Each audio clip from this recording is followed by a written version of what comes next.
What up, world? It's your boy Chuck Wick Ills, aka Charles Brown, back again with another review. But first, I want to ask you how you doing. You good? Good. All right, man. I've been on vacation, but I'm back. That's why you ain't seen me in a minute. But I'm back to work, and I got a doozy. We're gonna talk about your boy Eminem, new album called KAMIKAZE. Y'all ready to roll into this? Good. All right, so I'm gonna do this review a little bit different this time. I'm not gonna give you a whole lot of backstory on Eminem.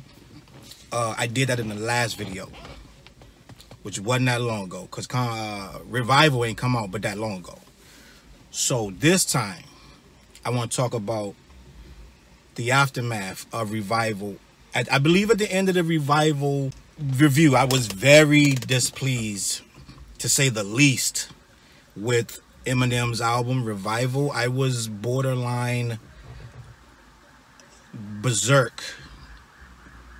Extremely frustrated with Revival in and of itself.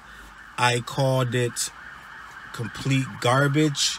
I asked Eminem if he was checking out of the rap game to let us know, to paraphrase what I said, and I basically said, where is the music for us, the hip-hop head? It felt like we weren't getting no music from Eminem. We weren't getting anything geared toward us from Eminem anymore. It felt like everything was going left. It was going to a different demographic. It was not for the average hip-hop head like myself, who stuck with Eminem beyond a bunch of crazy nonsense over the years.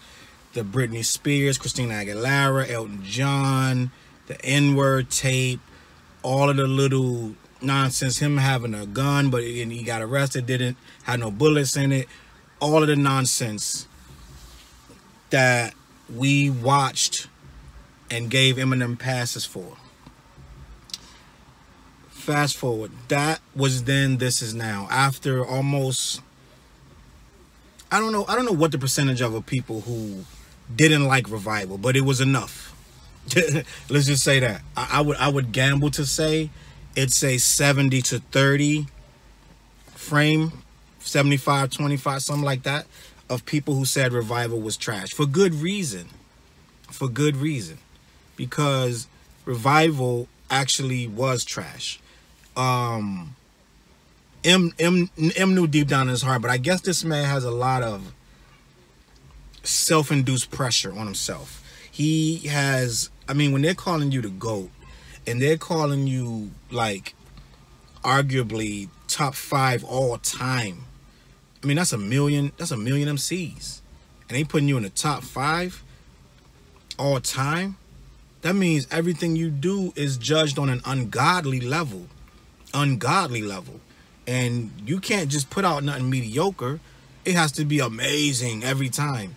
And M has had hits and misses, a lot more misses than hits. But for some reason, through all of that, we still give M the benefit of the doubt.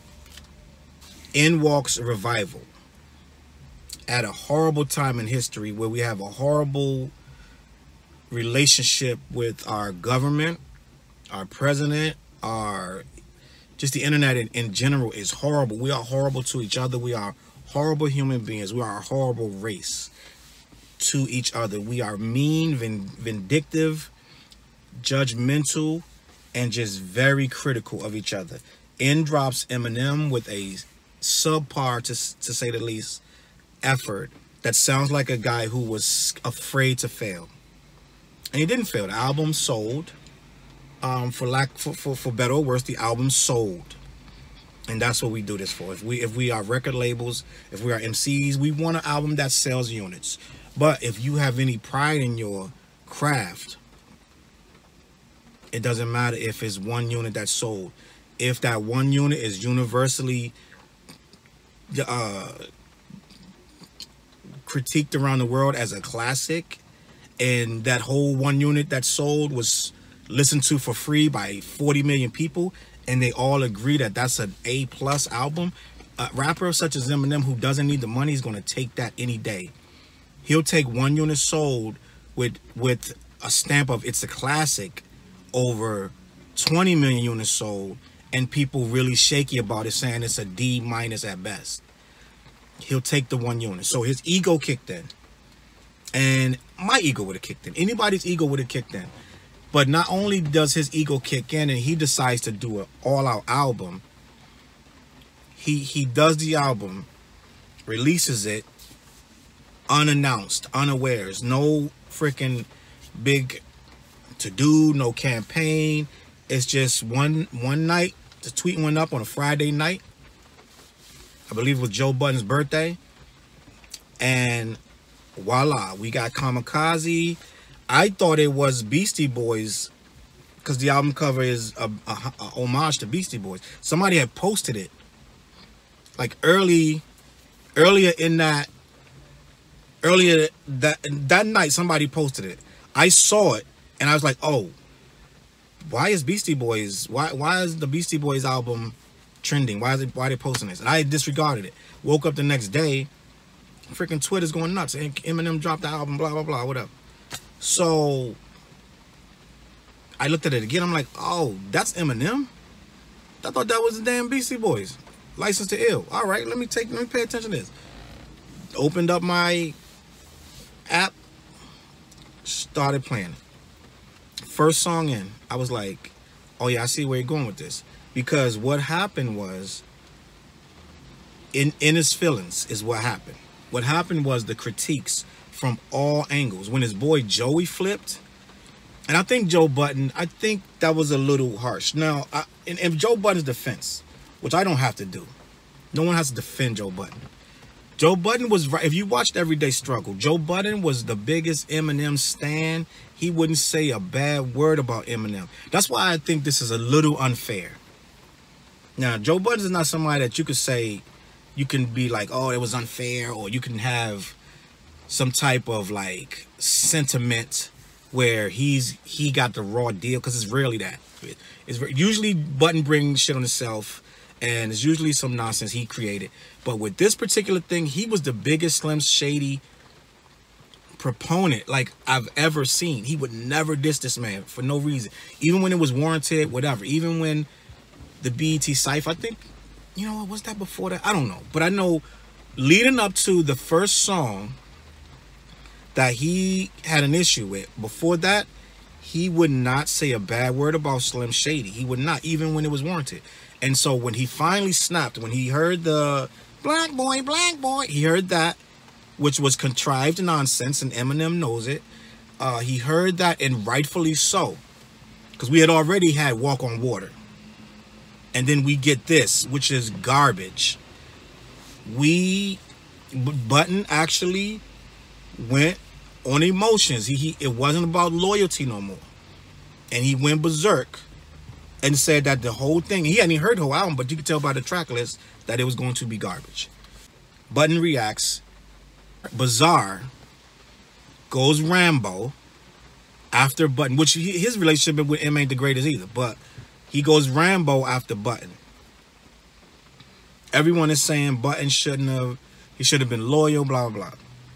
I think he got the raw end of the deal because he was very loyal. He was very loyal to Shady. And he got the raw end of the deal with this new attack from M. I think M, this is what we wanted. And let me just be clear. This is the album I wanted. I've wanted this album for years. The I don't give a fuck. I don't give a shit what you say, what you had to say. You said it. I heard it. Now everybody gonna get it. I don't give a fuck. He even telling you he had the best verse on Renegade. If you listen close enough, he even saying when I stole the show on that feature. Right now he don't give a fuck because I guess y'all pissed him off. And I guess I'm one of them people because I went on here and had an absolute tirade against the album. So I guess I'm a critic as well that has been addressed, and rightfully so, on this album. We brought out the best in this man. That's what we here to do, because no one gets a pass in this shit. No one. Hip-hop, we love it too much. You're not getting a pass for the past shit you did. No one. Absolutely no one. You got to prove yourself every time. And even if you don't prove yourself the next time, the time after that, you got to come back. So Kamikaze was a suicide mission based upon the title. I like to call it the Revenge for Revival. It was coming at all of us in the media, all of us hip-hop heads who went on. Every time his thing was posted on Instagram, we went in the comments, had something to say. Every time it was posted on Twitter, we went in the comments, had some shit to say. Tyler, the Creator, everyone who had something to say. I don't even think Machine Gun Kelly spoke about this album, to be honest. And he caught like a full clip. And he didn't even, I don't even think he spoke about the album at all. But he just was, he doubled back and had to get at him over some old shit. Everybody caught it. Charlemagne, academics, everybody. Slim Shady was back. This wasn't an Eminem record. This is not an Eminem record. This is Slim Shady, for Slim Shady. And if you ever liked Eminem at all, you liked him for Slim Shady. This is 1999 Slim Shady, who don't give a fuck, and he got more targets to aim at now. It ain't just little white girl pop stars that he used to take advantage of, like Britney Spears and Christina. He's going at you, your favorite rapper, this new mumble rap. All these guys who they selling records right now, but they wasn't nothing last year. They probably won't be nothing next year. He's going at them. Everything about the game, he hates it all, and he's letting it rip on this album, and that's what makes this great. We expect drama, for better or worse, from Eminem, aka Slim Shady. We expect bratty tirades, nonsensical chaos, destruction, self-deprecation, manic depression, borderline insanity. We expect it, we revel in it, we love it, and that's all we want. We don't want him to be Drake. We don't want him to be J. Cole. We do not want him to be KRS-One. We do not want him to be Jay-Z. We want that little white kid who used to be bullied, and now he can shoot the bully. And he will not only shoot him, he'll bang his nutsack, he'll do all kind of nonsense that he can think of, and we will revel in that. And that's what we got with Kamikaze. No holds barred, MC and wordplay. I didn't hear, I'm sure someone else went through and found all the corny bars that they thought were corny or cringy. Me personally, I do not have a lot of cringy bars to talk to you about. I'm sure someone else can do that. I don't have a lot of cringy bars on this album. I am a born again M fan. And I know the next one not going to be like this. I already know that. I'm already set myself up. But the last video I told you, I wasn't listening to Eminem no fucking more. And like I said, I wasn't listening to Kanye no more either. But I'm hip hop. I can't let an album drop surprise. Eminem, who I give all the respect in the words, I cannot let that album drop in the middle of the night and I'm going to be on some, nope, not listen to it. I fucking right I'm listening to it. You fucking right I'm listening to it. I listened to this from beginning to end. And I'm going to admit, a lot of Eminem stuff has not had replay value over the years. The stuff off of Recovery had quite a few good songs. But that was, what, 2010? Something like that? So there has not been a lot of replay or even songs in general from Eminem. Now, I say that to say this. Kamikaze is like if you went back, and he even said it, that some fan sent him an album, an old album, told him to go back to this. Which he says he didn't, but I'm sure he did. He went back and listened to it. This is a throwback to Hungry Eminem, who just got the record deal, had 0 fans, had nothing to lose and everything to gain, and wasn't scared of the controversy from shitting on so many people in so many ways and being so vulgar and so outlandish. And that's why we love this dude. This is what we asked him for. It's only he can do this brand of hip-hop. Anybody else trying to do this shit is copying. MGK clearly. Now, I get the diss record he got on M was fucking nuts. I ain't got nothing bad to say about that record. He's clearly a fan of this guy, though. I haven't met a white rapper who ain't a fan of Eminem. I've not met one. I've not ever met one. Any white rapper is a fan of Eminem. You're his son, bro. Now, you may have not tried to emulate him to a degree or whatever, but you are, to some degree, a product. Something of his became something of yours. Something you do came from this kid. So, MGK, Machine Gun Kelly, is clearly a fan. That diss record, you can't diss somebody that well unless you know him inside and out. So the diss record, Rap Devil, is a complete fan letter. A wounded fan. Is nice. He got his thing off, but be clear. This is a wounded fan that attacked his mentor. He attacked. This is the student that attacked the teacher. He attacked the teacher. And that's what happened with this. And Eminem is sure, as of the recording, and I said this last time on the Pusha T video, I said at the time of the recording, Eminem has not responded.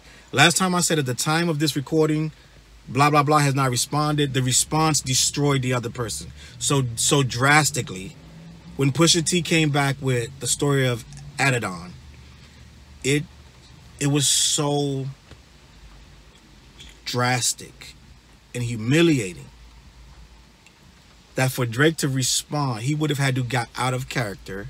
He would have had to been like Sticky Fingers, screaming and yelling and being mad disrespectful to even touch the story of Adidon. There's no smooth way. You're not coming in cool.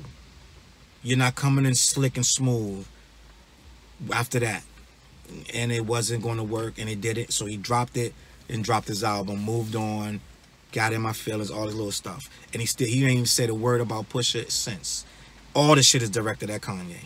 Ain't said a word about this man, directly or indirectly. Say what you want. That beef is over. He lost. This is where we're facing with Eminem and MGK.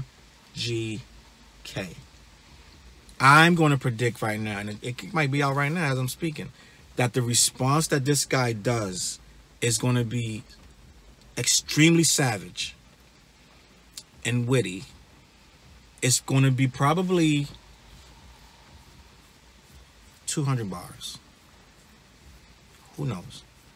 But I think he's going to have so much on this guy. And the guy's going to respond because this is the greatest time of his life. He ain't never had this much attention ever. I don't have no problem with Machine Gun Kelly. I don't listen to his stuff. Never listened to his stuff. But I've always had respect for the dude. I used to do Top Mics. I was a promoter of Top Mics with my man Rich. And Machine Gun Kelly came up through that. When he was trying to get on, he got on through Top Mics. That was one of his launching pads. So I know his story. He's from the bottom and he came up through the ranks like you're supposed to. So I have nothing bad to say. I'm glad for the kid. I'm very proud that he came up and he became a household name. But it's like once you get there, it's hard to stay there. And you always trying to outprove yourself. You're always trying to stay relevant. And this is one of the moments where a guy, you saw the Instagram, he was jumping up and down when M said his name. Partly because he's a fan, but partly because he knew now he was going to be trending. And not only was he going to be trending, when he dropped his response, which he's a rapper, aiming at his mentor, so he knows everything about him. So he's going to hit him where he believes it's going to hurt. He's going to attack him. I don't even think what he said about his daughter was all that bad in the first place for him to be so mad at him, but he is mad at him. I don't think this mad dude saying that Haley's hot. But it is what it is. I don't know. Maybe he's not supposed to say that. I don't know. I don't know the inner workings of all this shit. But what I do know is that M didn't like it. He got mad. He dissed him. Kelly came back, dissed him back. The retort from Eminem, he's up there playing the Miss Pac-Man game for 7 minutes on live. I think that the retort is going to be pretty savage because this dude is a fucking, at the end of the day, this dude is a battle rapper. That's what he does. So I want to get into this album. I talked about Machine Gun Kelly. I talked about Joe Budden, and I didn't really talk about how a lot of Eminem stuff has been a little dated. a little out of touch, a little, you know what I'm saying? Dr. Dre can't save you because Dre right now, he's in his own bubble. He's not in tune. He's, you know what I'm saying? He needs people to touch him up. So Eminem went out and got some of the best producers in the game, touched up some of this stuff, got a more current sound, and he just let it rip. I think the first song just ripped. I don't know how many bars. It doesn't have, there's no hook. It's just his thoughts. So let's start this review off. Eminem, Kamikaze, album review. First song, The Ringer, produced by Illa the Producer, Ronnie J, and Eminem. It's a simple, hard bass kicking snare. It's grimy, buzzy synths. Futuristic vibe to me. Is low-key. Eminem, he got back to basics with this. Just rhymes with no pretense about 25 different flows. He's addressing his critics. He's addressing his peers.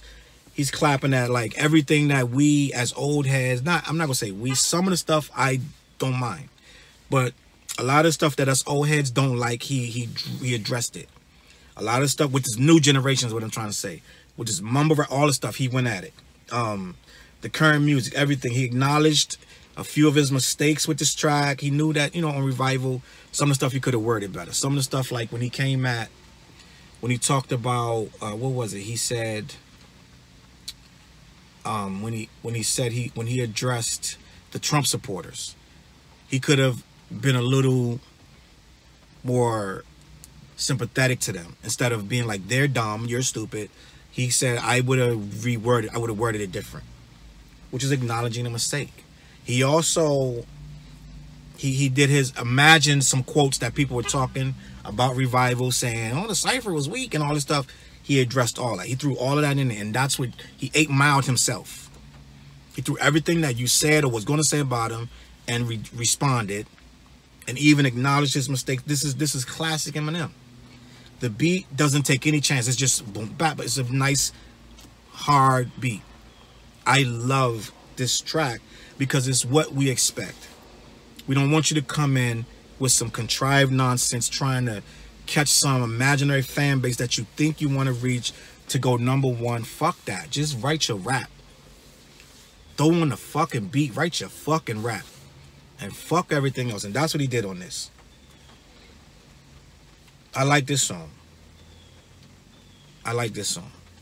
And some people I know is like, a lot of people I know is saying they like the album, but a couple of them was like, it's trash. I'm like, I disagree with you. I disagree with you. If you saying this album is trash, you just don't like Eminem. I can see you saying the last one's trash, but you're probably gonna say everything he does is trash, and I can't understand that, because this album is not trash. I listen to shit with open ears. Next song, Greatest, produced by Mike Will Made It, Jeremy Miller. I think Eminem had his hands in this, but I think it's just Mike Will Made It and Jeremy Miller. It's up-tempo, fast-paced beat. It's bass heavy. More spacey, weird keyboards. This is Slim Shady back at his finest. This is what we expect. A crazy, spastic rhyme flow. It has shocking rhetoric. This is what we get from Eminem. And unexpected punchlines, things that just make you say, dang, that's crazy. Just, it is what it is. Chaotic energy. The beats match the rhymes. This is some weird Eminem shit. This is what we expect. More flashbacks about Revival. Meanwhile, just showing other rappers, again, that they can't fuck with him.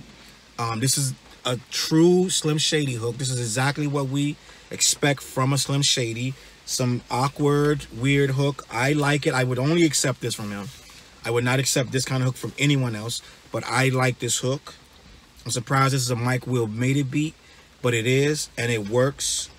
Mike Will Made It can adapt to whoever you put in front of him, and I like that. Next song, Lucky You, featuring Joyner Lucas. Produced by Boy Wonder, Illa the Producer, Jahan Sweet, and Eminem. Joyner Lucas gets paid. He seems like a disciple of Eminem. I already did a video on Joyner Lucas. I'm proud of dude. He's doing his thing. He came right out of Mass, which it ain't easy to do.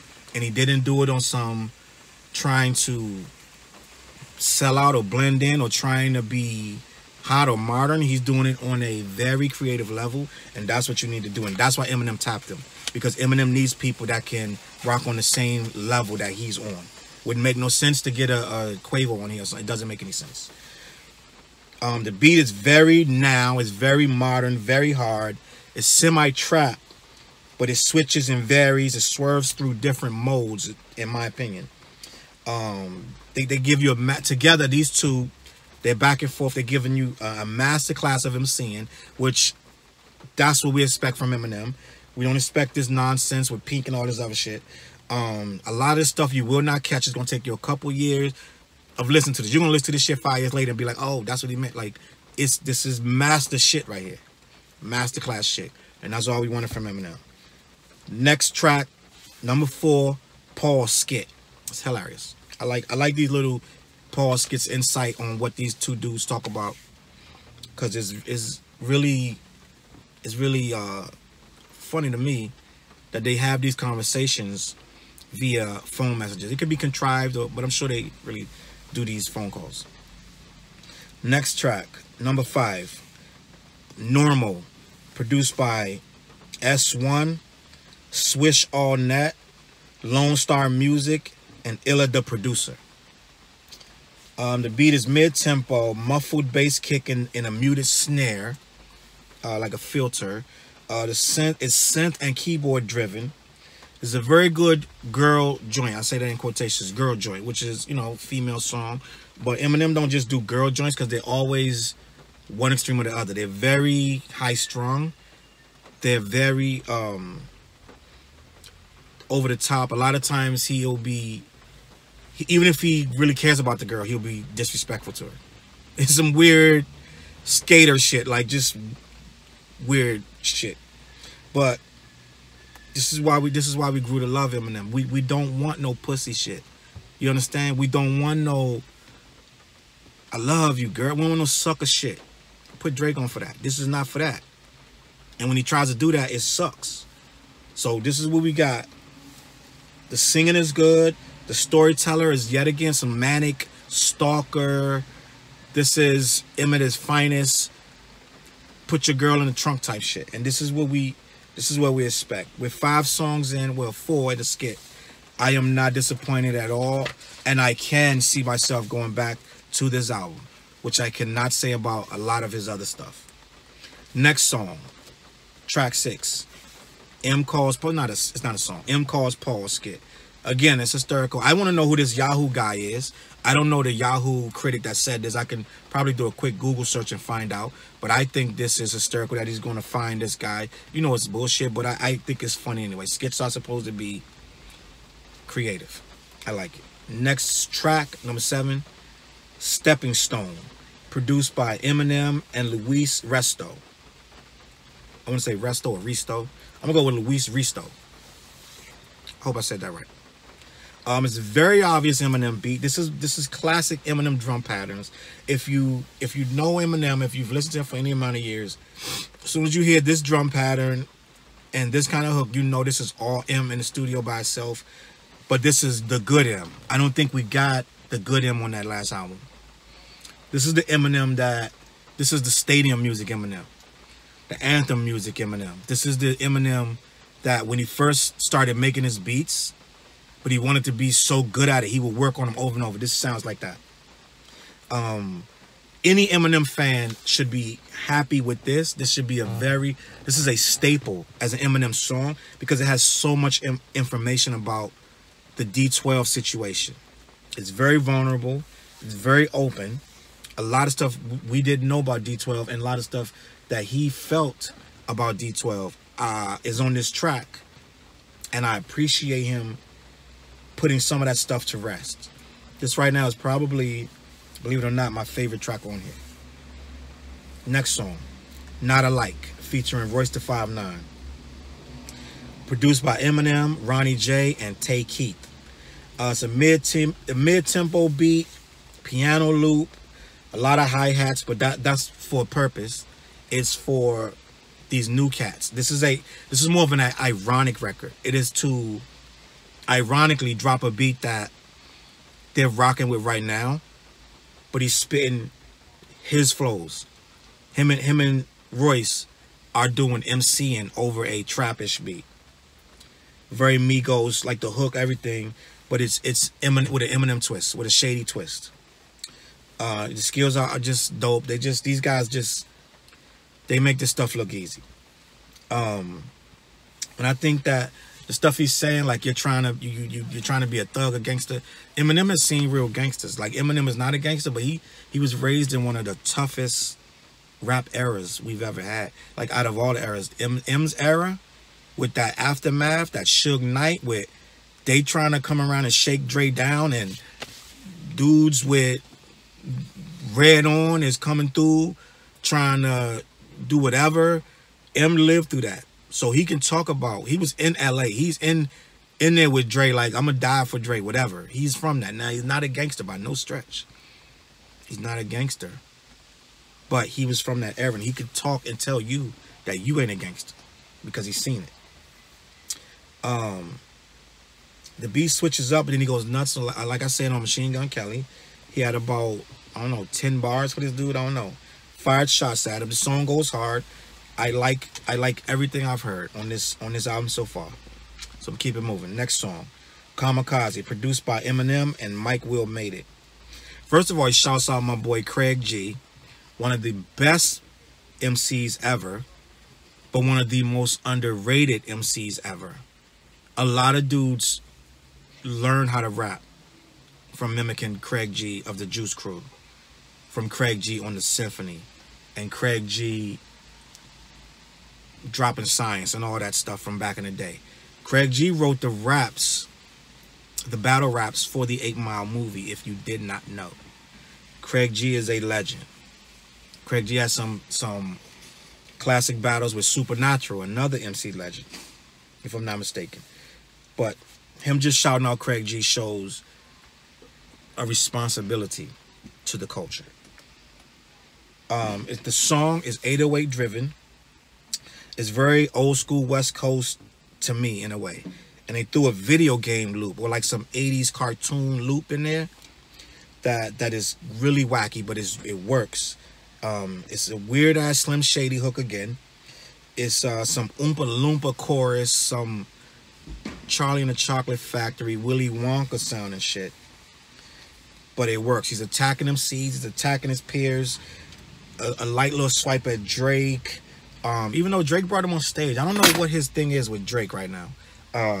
Seems like he's taking a couple swipes at Drake, but Drake brought Eminem on stage and called him the GOAT. I guess that's not enough. I don't know. I gotta look into it more why he's going at Drake, but it is what it is. I told you, this dude is blowing up everything. It's like whatever, blowing up all relationships. Song is good. I don't see nothing whack yet. Next track, Fall, produced by Eminem and Tim Subby. Mid-tempo bass and 808-driven track. He's addressing everybody. Charlemagne, Joe Budden, academics, Tyler, the Creator. He's just getting at everybody who said anything about Revival. And honestly, I'm not tired of hearing this. I can listen to this for hours. I can listen to, not this track, but I can listen to him over and over, dissing everyone who says some shit. Just get at him. Fuck him. Get him. I don't give a fuck. Get me. Whoever. Get him. Because I like this Eminem, this fucking tiger that you had in the cage, and he got out the cage. Just like the end of that show, Principles, where they brought a tiger to the freaking prom, and then the tiger gets out. And that's what this is. He's showing us that he's in tune with the talk. He's in tune with, if you said something, he heard it. If you had a comment that he could have did better, he heard it. Apparently, this dude ain't want to hear shit. He didn't want to hear nothing. What you gonna hear it? I'm sorry, you're gonna hear it. But at the end of the day, if you said it, he heard it and he got at you, point blank. And this song was like I said, revenge for Revival. He got a Jamar too. Lord Jamar didn't say anything about that I know of about Revival, but he called Eminem a guest in the House of Hip Hop, which is, depending on how you look at it, yes or no. Maybe Eminem at first, but I mean, to say that, you're only saying it because he's white. Let's just start it. You're only saying you're not gonna call no black guy a guest in the house of hip hop. So you're saying it because he's white, which is that's how you feel. It's whatever if that's how you feel. But Eminem addressed that, and he said basically, if I'm a guest in the house of hip hop, then why put all these people on that's still in this house of hip hop right now, and all you're doing is talking about me on Vlad TV. You're not putting nobody on. You're not making no moves in the culture. Lord Jamar don't even rap no more, and that's my guy. I watch every Lord Jamar interview that they come out with. I watch the Yada Mean podcast and all that. But Eminem's right. End of the day, all Lord Jamar is doing is talking right now. Lord Jamar's my guy. I was saying Lord Jamar should have been put on Everyday Struggle, where they was trying to figure out who to put on there before they brought in bum ass what's this guy's name? Star. Before they brought his ass in. But I love Jamar. I love M. So they can figure this out themselves. I want to hear what Lord Jamar says in response. But it is what it is. Fall is another good track. I don't see all of these tracks complement each other. And I understand where some of the critics I've heard said the subject matter doesn't vary. It's not supposed to. This album is a revenge. This is getting everyone back that said any fucking thing. So he's not going to be going off talking about moon stars and quasars when he's trying to get this motherfucker right here. And he can't get them all on one song. So he's lining them up. Got 13 tracks to line you motherfuckers up. So he's going to get them all. Fuck it, I'm with it. Let's go. This is what I'm talking about. So now, as I said that, we're going to go into... he does kind of get away from... He still goes at people, but he brings in Jesse Reyes. The song is called Nice Guy, featuring Jesse Reyes, produced by Eminem, S1, and Fred Ball. It's a deep 808 drum with a kind of muffled snare, old school boom bap feel. Jesse Reyes spaz. The song is crazy. The hook is crazy. And we love, this is why we love him, the unapologetic vulgarity. It's ugly, it's gritty. The wordplay is fantastic. I expected. This is what I expected. This is what I got. The beat goes off and on. It's quirky. It doesn't get boring. I like this track. And the very next track is the same combination. Good Guy, featuring Jesse Reyes, produced by Eminem and Illa the producer. I think Jesse Reyes was just in the studio. I don't think this came out I think this came out, what I'm trying to say is I think this was an organic double track where they just worked on a couple things and it just worked where both these songs had to be on here. He couldn't pick one or the other. So he made them into two separate songs and they just came right behind each other. So her voice is not pop, but the song is not pop, but it's going to be loved by pop people because of her voice. Her voice is dope. This is a good track. The beat switches up, and I think they work together because I think she is just as tapped as him. So whatever he said, she did it, and she did it her own way, which made it even more dope. So that's 12 tracks. I didn't hear nothing whack. Some are better than others. It is what it is. But I didn't hear anything whack. The last song is Venom from the movie Venom, produced by Eminem and Luis Risto. It's a movie song. It sounds like it's going to be at the end of the credits of Venom.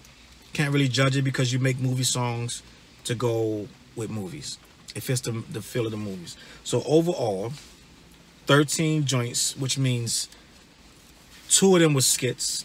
I believe 2 were skits.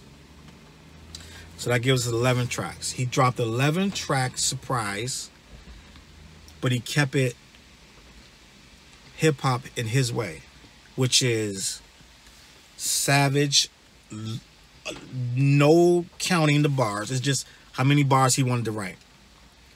And that's what it was. The hooks are pure Shady hooks. Pure Shady hooks. You wouldn't expect this from anyone else. Kamikaze overall is a solid effort.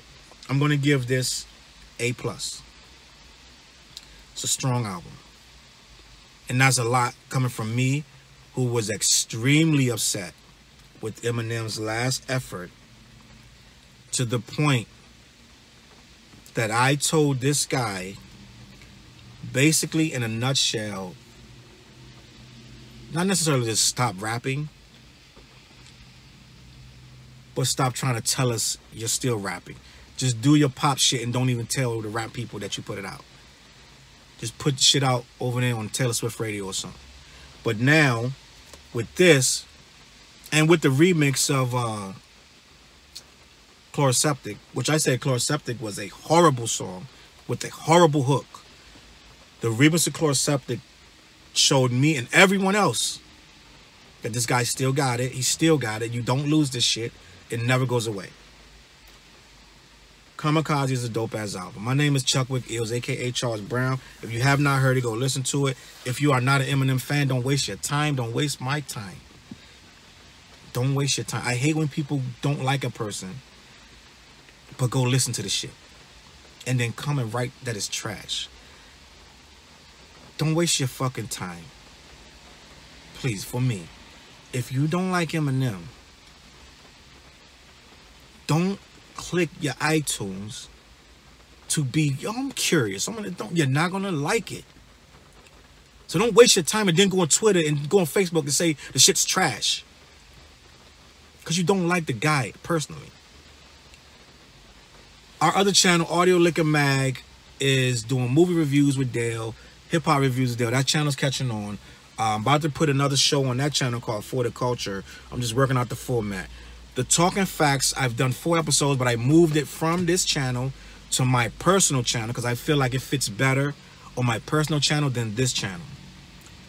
I want it to be as reckless as I want it to be. The CLBMG channel is going to be a little more, it's going to be more fair. The Talking Facts is different. That's on my other channel. If you want to watch that, I lost all the views I had on it because I deleted it and put it on that channel. So we got to get them views back up on my other channel, my Charles channel. That channel, when I put that, I'm going to go live whenever the fuck I feel like it. I'm going to talk about whatever the fuck I want to talk about. You can watch it or don't. And also, we're on Twitter. 1 Minute News comes up. I try to get that up daily. I just got off vacation. But 1 Minute News is on Instagram, Twitter, Facebook, whatever. My name is Chuck Wick Ills, a.k.a. Charles Brown. Like the video, don't like the video, subscribe, hit the notification bell. Thank y'all for watching this. Thank you for the comments. Peace.